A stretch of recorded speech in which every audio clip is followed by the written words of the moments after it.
10 mga nakakatakot na railway sa mundo. Maraming mga railway sa mundo ang itinuturing na nakakatakot. Ang ilan ay nakakamangha, ngunit kasabay din naman nito ang kaba na maaaring maramdaman ng mga pasaherong dumaraan dito. Literal na unforgettable memories nga naman ang pagdaan sa mga ganitong railway. Ngunit ano-ano kaya ang mga factors kung bakit sinasabing nakakatakot daanan ng mga railway na ito? At sa video na ito ay tutuklasin at pag-uusapan natin ang 10 mga nakakatakot na railway sa mundo. Kaya naman simulan na natin.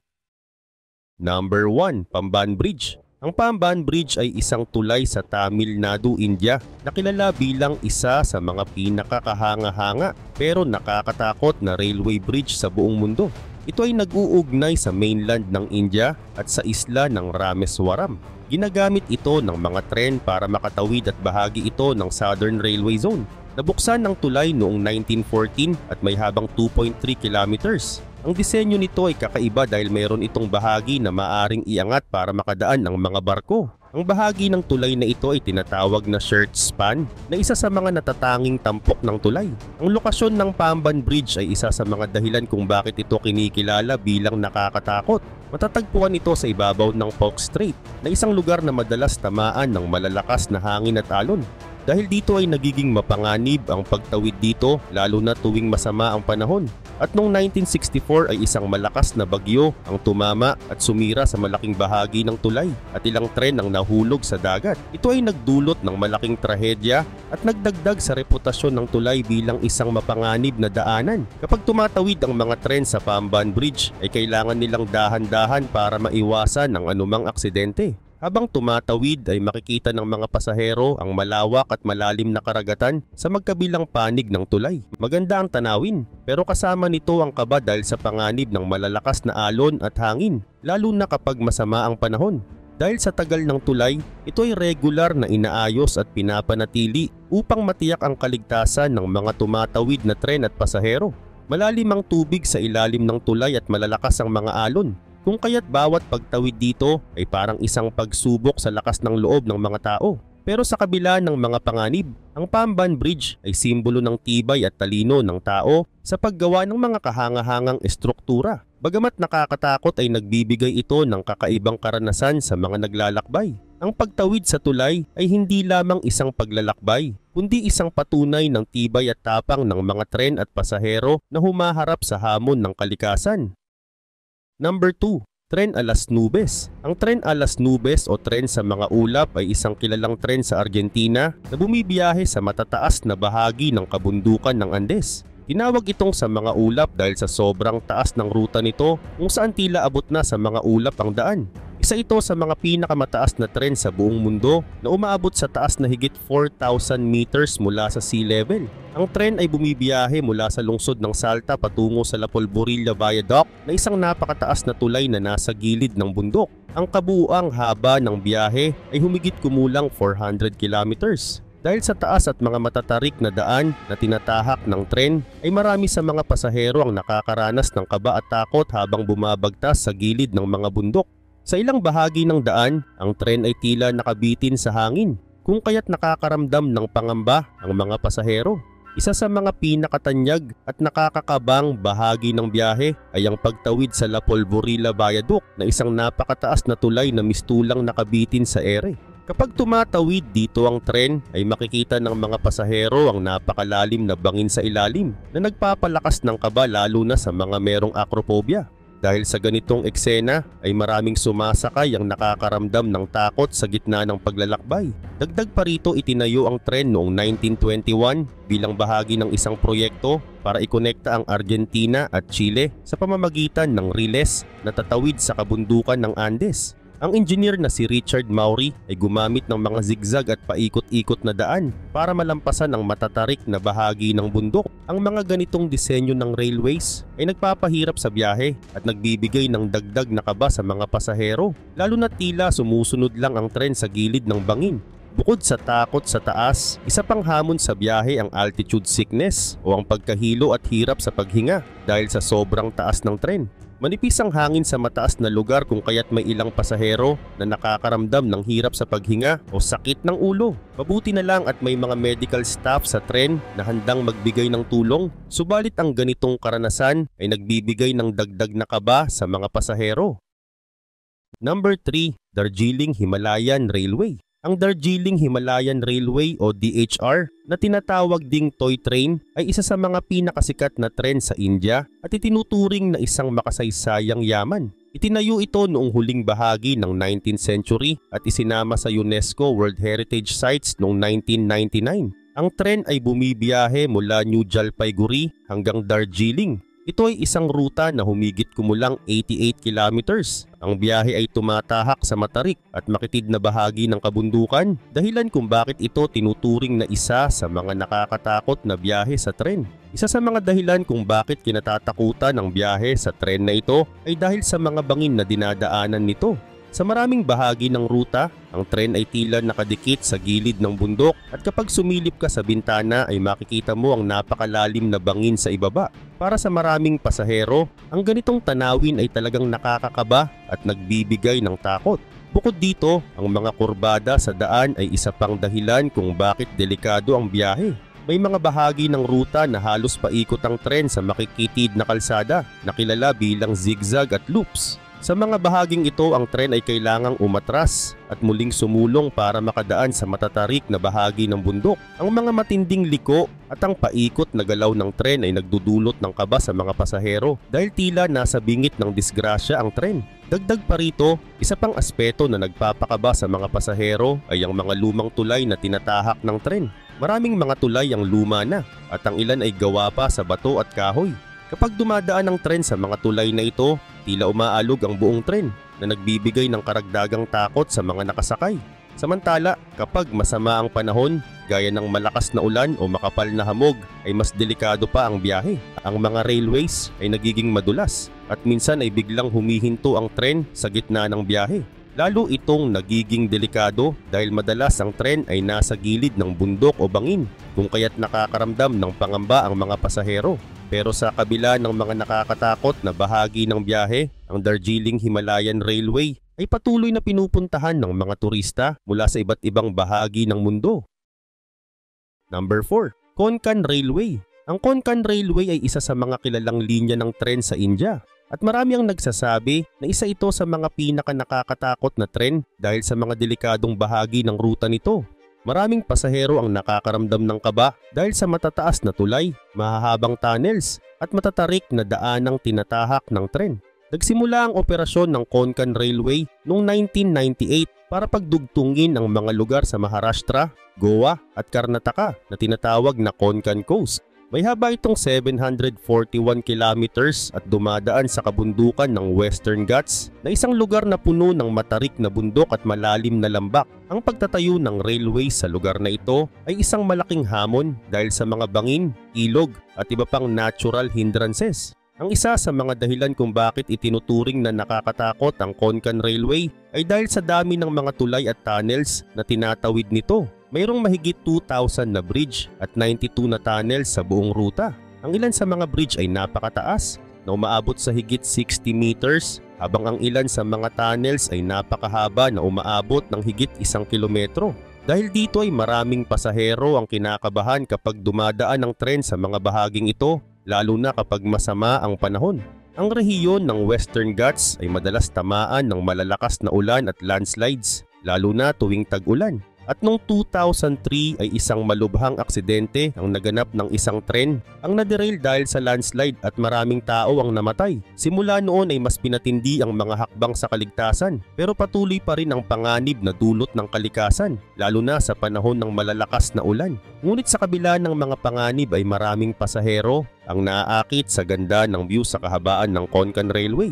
Dumadaan ang tren sa mga bundok, ilog at kagubatan na nag-aalok ng mga kahanga-hangang view sa mga pasahero. Pero kasabay ng ganda ng paligid nito ay ang takot dahil sa matatarik na bundok, matataas na bridge at mahahabang tunnels na tinatawid ng tren.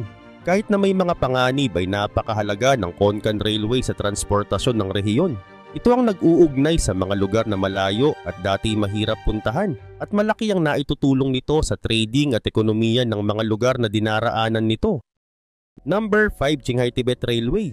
Ang Qinghai-Tibet Railway ay kilala bilang isa sa mga pinaka-nakakatakot na tren sa buong mundo dahil sa taas ng mga bundok na dinaraanan at matitinding kondisyon ng kalikasan. Ang tren na ito ay bumibiyahe mula Xining, Qinghai papunta sa Lhasa, Tibet at tinuturing na pinakamataas na railway sa buong mundo na umaabot sa taas na mahigit 5,000 meters. Isa sa mga dahilan kung bakit ito kinatatakutan ay ang tinatawag na altitude sickness. Habang tumataas ang tren ay lumiliit ang dami ng oxygen sa hangin, kaya maraming pasahero ang nakakaramdam ng pagkahilo, pagsakit ng ulo at hirap sa paghinga. Sa ilang parte ng biyahe ay kinakailangan pang gumamit ng mga oxygen mask para matulungan ang mga pasahero na makahinga ng maayos. Maliban dito, isa pang hamon ay ang sobrang lamig sa ilang bahagi ng ruta, lalo na kapag taglamig. Ang temperature sa ilang lugar ay bumababa sa ilalim ng 0 degrees Celsius. Dumadaan ang tren sa mga malalawak na disyerto na diyayelong lawa at matatarik na bundok na minsan ay tinatamaan ng landslide o snowstorm. Dahil dito ay maraming pasahero ang nakakaramdam ng takot habang bumibiyahe. Gayun din, ang ruta ng tren ay dumadaan din sa mga lugar na tinatawag na permafrost o mga lupa na palaging nagyeyelo. Sa pag-init ng mundo ay may posibilidad na matunaw ang permafrost na maaaring magdulot ng aksidente sa tren.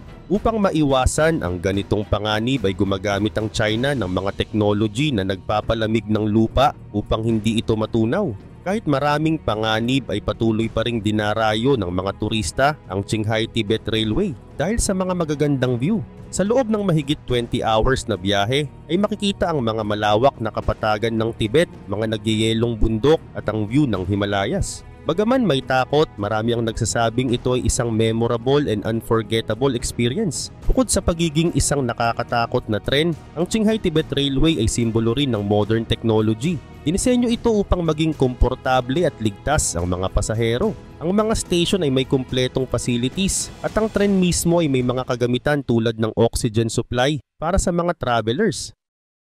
Number 6. Glacier Express. Ang Glacier Express ay isang tren sa Switzerland na nakilala sa magagandang lugar na nadaanan nito, pero para sa iba ay medyo nakakakaba ang biyahe dahil dumadaan ito sa mga matataas at matatarik na lugar. Bagamat hindi ito itinuturing na opisyal na nakakatakot, ay maraming pasahero ang nakakaramdam ng kaba habang dumaraan ng tren sa mga bridge at gilid ng bundok. Tumatakbo ang tren mula Zermatt hanggang St. Moritz na tumatagal ng halos 8 oras at dumadaan sa ilan sa pinakamataas na bahagi ng Swiss Alps. Bagamat mabagal ang Glacier Express, ay tinatawag pa rin itong pinakamabagal na express train sa mundo dahil hindi ito mabilis tulad ng ibang express trains. Nagbibigay din ito ng napakagandang view ng mga bundok, ilog at mga malawak na countryside. May mga bahagi ng ruta na nakakatakot para sa ilan, lalo na kapag dumadaan ang tren sa gilid ng matarik na bundok. Ang isang halimbawa nito ay ang Landwasser Viaduct na isang bridge na napakataas at dumadaan sa isang malalim na valley.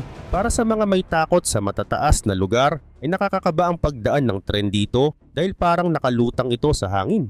Gayun din naman ang isa pa sa mga bahagi ng ruta na maaring makapagbigay ng takot ay ang Overall Pass na siyang pinakamataas na parte ng biyahe. Sa bahaging ito ay umaabot ang tren sa taas na 2,033 meters. Kapag panahon ng taglamig ay makakapal ang snow at dew sa paligid, kaya para sa ilan ay lalo itong nagdadagdag ng kaba. Kahit maganda ang mga view ng mga bundok na natatakpan ng yelo, ay may mga pasaherong nakakaramdam ng takot dahil sa sobrang taas ng kanilang dinadaanan.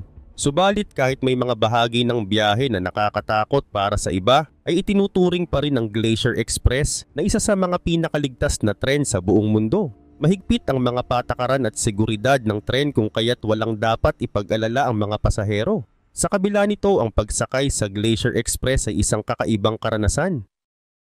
Number 7. Autiniqua Chut Joe. Ang Autiniqua Chut Joe ay isang sikat na tren sa South Africa na dating bumibiyahe mula George hanggang Knysna sa tinatawag na Garden Route. Kilala ito hindi lang sa mga magagandang view, kundi pati na rin sa pagiging isa sa mga tren na kinatatakutan dahil sa delikadong ruta na dinadaanan nito. Walang kinalaman ang takot na ito sa mga multo o kakaibang kwento, kundi dahil sa mga matataas na bangin, bridge at malalalim na valley na tinatahak ng tren. Samantala, ang tren ay dumadaan sa mga matarik na bahagi ng bundok at sa mga bridge na matataas at makikitid. Isa sa pinakakilalang bahagi ng biyahe ay ang Caaimans River Bridge, na isang mataas na bridge na tumatawid sa ibabaw ng isang malalim na ilog. Kapag ang tren ay dumadaan dito, ay parang malapit lang sa gilid ng bangin at pakiramdam ng mga pasahero ay nakabitin sa ere ang tren. Maraming tao ang kinakabahan tuwing tinatawid ito dahil sa takot na baka may mangyaring masama. Bukod pa rito, ang lugar na dinadaanan ng tren ay madalas makaranas ng masamang panahon. Ang malakas na ulan at hangin sa Garden Route ay nagiging sanhi ng landslides at iba pang panganib. Noong 2006 ay isang matinding pagbaha ang sumira sa bahagi ng railways na naging dahilan upang tuluyang itigil ang operasyon ng tren. Ang mga pangyayaring tulad nito ay nagbigay ng mas malaking takot sa mga tao na sumakay sa tren. Dagdag pa rito, ang tren ay may steam engine din na naglalabas ng malakas na tunog habang bumibiyahe. Kapag dumadaan ito sa mga tunnels o sa gilid ng bundok, ay mas malakas ang ingay na naririnig ng mga pasahero na nagdadagdag ng kaba. Kahit napakaganda ng mga view na nadadaanan ng tren, gaya ng mga ilog, kagubatan at kabundukan, ay hindi maiiwasan ng mga tao ang pakiramdam ng takot dahil sa delikadong daan. Number 8. Georgetown Loop Railroad. Ang Georgetown Loop Railroad ay isang sikat na tren sa Colorado, USA na nagbibigay ng kakaibang karanasan sa mga turista. Itinayo ito noong 1884 at tumatakbo sa pagitan ng Georgetown at Silver Plume na may habang 4.5 miles. Bagaman maikli lang ang ruta, ay kilala ito dahil sa matatarik na daan at matataas na bridge na madalas nagdudulot ng kaba sa mga pasahero. Samantala, ang pinakasikat na bahagi ng biyahe ay ang Devil's Gate High Bridge, isang bridge na may taas na 100 feet mula sa ilog. Kapag dumadaan ang tren dito, ay ramdam ng mga pasahero ang takot dahil sa taas at makipot na railways. Bukod sa pisikal na takot ay may mga kwento rin ng mga kakaibang karanasan, tulad ng presensya ng mga multo o iba pang misteryosong bagay habang nasa biyahe. Gayun din naman, noong ginagamit pa ang tren para sa pagmimina ay maraming aksidente ang nangyari at may ilang trabahador ang namatay. Dahil dito ay kumalat ang mga alamat tungkol sa mga kaluluwa na sinasabing gumagala pa rin sa lugar. May mga pasahero na nagkukwento na nakaririnig sila ng mga tunog o yapak na hindi nila maipaliwanag, lalo na kapag nasa matataas na bahagi ng biyahe. Ngunit bukod sa mga kwentong kababalaghan, ay kilala rin ang Georgetown Loop Railroad sa mga matatarik na daan at mataas na bridge na nagdudulot ng takot sa mga pasahero. Sa biyahe ay makikita ang malalim na bangin at mga ilog na lalong nagpapataas ng kaba habang dahan-dahan ang takbo ng tren. Ang ruta ng tren na paikot-ikot sa gilid ng bundok ay tila hamon sa bawat pasahero. Ang ingay ng tren at ihip ng hangin ay parang nagdadagdag ng tensyon sa biyahe. Sa katunayan, ang mga kwento ng misteryo at kababalaghan ang dahilan kung bakit itinuturing na isa sa mga nakakatakot na tren ang Georgetown Loop Railroad. Pero sa kabila ng takot ay maraming turista ang bumabalik upang maranasan ang kakaibang thrill na dulot ng tren. Sa makatuwid, kahit may mga kwento ng kababalaghan, ay dinarayo pa rin ang Georgetown Loop Railroad dahil sa ganda ng view at kakaibang karanasang dulot nito. Para sa iba, ito ay isang adventure, habang sa iba naman, ito ay isang pagkakataon na makaranas ng kakaibang takot na tila binabalik ka sa mga misteryo ng nakaraan. Number 9. Cumbres and Toltec Scenic Railroad. Ang Cumbres and Toltec Scenic Railroad ay isang makasaysayang tren na naglalakbay sa pagitan ng Colorado at New Mexico sa United States. Itinayo ito noong 1880 bilang bahagi ng Denver and Rio Grande Western Railroad upang magdala ng mga minero ng silver at ginto. Sa ngayon ay sikat ito sa mga turista dahil sa magagandang view ng bundok at valley na nadaanan ng tren. Samantala, nakilala ang tren na ito bilang isa sa mga pinaka nakakatakot dahil sa mga mapanganib na daan na dinaraanan. Isang halimbawa ay ang pagtawid nito sa Cumbres Pass na may taas na 10,000 feet. Ito ang pinakamataas na railways na may makipot na daan sa North America. Sa ilang bahagi ng biyahe ay tila malapit lang ang tren sa gilid ng bangin, kung kaya't nakakaramdam ng kaba ang mga pasahero. Ang view ng matarik na bundok at malalim na bangin ay nagbibigay din ng kakaibang takot at excitement. Gayun din naman, ang isa pang bahagi ng biyahe na nakakatakot ay ang Toltec Gorge na isang makipot at malalim na valley. Kapag dumaraan ang tren dito ay makikita ang bangin at ilog sa ibaba na tila napakalalim at delikado. Dumadaan din ang tren sa mga makipot na bridge na nagdaragdag sa kaba ng mga pasahero. Dagdag pa rito ay may mga kwento rin tungkol sa mga multo na bumabalot sa tren. Ayon sa ilan ay may mga bahagi ng railways na pinamumugaran ng mga kaluluwa ng mga manggagawa at minero na namatay habang ginagawa ang tren. Sinasabi rin ng ilang pasahero na nakakaramdam sila ng malamig na hangin o nakakakita ng mga anino habang nasa biyahe na lalo pang nagbibigay ng takot. Ngunit sa kabila ng mga kwento ng multo at takot ay patuloy na nagiging paborito ang Cumbres and Toltec Scenic Railroad ng mga turista, lalo na ng mga naghahanap ng kakaibang karanasan. Sa kabila nito, ang tren na ito ay hindi lang isang paraan ng transportation, kundi isa ring makasaysayang biyahe na puno ng saya at kaba. Bukod sa ganda ng mga view, ay may kwento at kasaysayan din ang bawat bahagi ng biyahe, kung kaya't ito ay isang natatanging experience para sa lahat ng sumasakay. Number 10. Flom Railway. Ang Flom Railway o Flåmsbana ay isa sa mga pinakasikat na tren sa Norway, nakilala dahil sa ganda ng view at kakaibang karanasan na iniaalok nito. Bukod sa napakagandang view, ay marami ring nagsasabi na ito ay isang nakakatakot na biyahe dahil sa matarik at delikadong daan na tinatahak ng tren. Ang biyahe ay nagsisimula sa bayan ng Flåm at umaakyat patungo sa Myrdal na isang station sa mataas na bundok. Kaugnay nito, ang ruta ng tren ay may 20.2 kilometers na haba at umaakyat ng 866 meters mula sa sea level hanggang sa pinakamataas na bahagi. Dumadaan ito sa 20 na mga tunnels at karamihan sa mga ito ay hinukay ng mano-mano. Ang tren ay may bahagi na sobrang tarik na umaabot sa 5.5% elevation at isa sa pinakamatarik sa mundo. Dahil dito ay marami sa mga pasahero ang nakakaramdam ng kaba at takot habang umaakyat o bumababa ang tren. Sa simula ng biyahe ay mapapansin mo agad ang napakagandang view ng mga bundok, valley, ilog at falls. Ngunit habang patuloy na umaakyat ang tren sa mga matatarik na bahagi ay mas nararamdaman ng takot lalo na tila dumadaan ito sa gilid ng bangin. Ang tren ay tila malapit lang din sa gilid ng bundok kung kaya't parang nararamdaman ng mga pasahero na malapit na itong mahulog. Maliban pa rito, isa sa mga pinakamagandang view na makikita mula dito ay ang kay Josfossen Waterfall na isang malaking falls kung saan humihinto ang tren upang makapagpahinga at makapagpicture ang mga pasahero. Habang nandoon ay maririnig mo ang malakas na agos ng tubig na nagpapalakas ng kaba dahil malapit din ito sa matarik na bahagi ng railways. Dagdag pa rito, ang mga madilim at mahahabang tunnels ay nagbibigay din ng karagdagang tensyon sa biyahe, lalo na kapag biglang nawawala ang liwanag habang nasa loob nito. Bagamat luma na ang railways, ay sinisiguro naman ng mga operator ng tren na maayos at ligtas ang biyahe. Pinapabagal ang tren sa mga mapanganib na bahagi upang hindi masyadong maramdaman ng mga pasahero ang panganib. Ngunit kahit na kontrolado ang biyahe ay hindi pa rin nawawala ang kaba, lalo na sa mga mas matatarik at makipot na bahagi ng ruta.